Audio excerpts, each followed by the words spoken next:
कोण होणार मुंबई महापालिकेचा नवा आयुक्त? सध्या याची चर्चा संपूर्ण राज्यभरात सुरू आहे. मुख्यमंत्री देवेंद्र फडणवीस यांच्या राजवटीत मुंबई महापालिका आयुक्तपदी यंदा पहिल्यांदाच एका महिला IAS अधिकाऱ्याची नियुक्ती होणार का, याची उत्सुकता सगळ्यांनाच लागलेली आहे.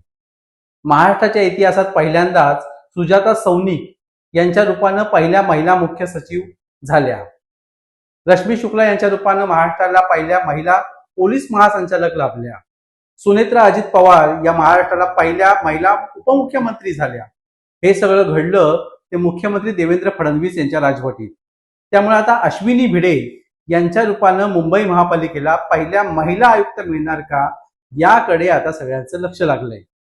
अश्विनी भिडे या 1995च्या बॅचच्या IAS अधिकारी आहेत. मेट्रो वुमन ही त्यांची खास ओळख. सध्या त्या मुख्यमंत्री कार्यालयातच अतिरिक्त मुख्य सचिव पदावर सेवारत आहेत. मुख्यमंत्री देवेंद्र फडणवीस यांच्या मर्जीतील खास अधिकारी म्हणून त्यांच्याकडे पाहिलं जातं. त्यामुळे मुंबई महापालिका आयुक्तपदी त्यांची नियुक्ती होईल अशी शक्यता आहे. मुंबई महापालिका आयुक्तपद आणि मुख्य सचिव पद ही IAS वर्तुळातली दोन मानाची पदं. त्यामुळे अश्विनी भिडे जर मुंबई महापालिका आयुक्त झाल्या तर नवा इतिहास घडणार आहे. अश्विनी भिडे यांच्या व्यतिरिक्त सार्वजनिक बांधकाम विभागाचे अतिरिक्त मुख्य सचिव डॉक्टर मिलिंद म्हैसकर यांचंही नाव मुंबई महापालिका आयुक्तपदी आघाडीवर आहे. म्हैसकर हे 1992 बॅचचे अनुभवी सनदी अधिकारी आहेत. भिडे किंवा म्हैसकर या दोघांपैकी एकाची निवड होण्याची शक्यता आहे.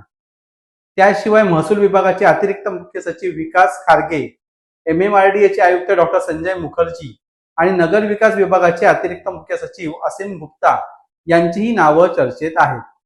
मुंबई महापालिका आयुक्त निवडीचा अंतिम अधिकार हा मुख्यमंत्री देवेंद्र फडणवीस यांनाच आहे. मात्र उपमुख्यमंत्री एकनाथ शिंदे आणि उपमुख्यमंत्री सुनेत्रा पवार यांच्याशी चर्चा करूनच हा निर्णय होणार आहे. नगर विकास खातं हे सध्या एकनाथ शिंदेकडे आहे. त्यामुळे त्यांच्या मर्जीतला अधिकारी मुंबई महापालिका आयुक्त होणार की मुख्यमंत्री देवेंद्र फडणवीसांचा निर्णय अंतिम ठरणार, याकडे आता सगळ्यांचंच लक्ष लागलंय. शिकूया AI ची क्रांती, चला करूया MSCIT.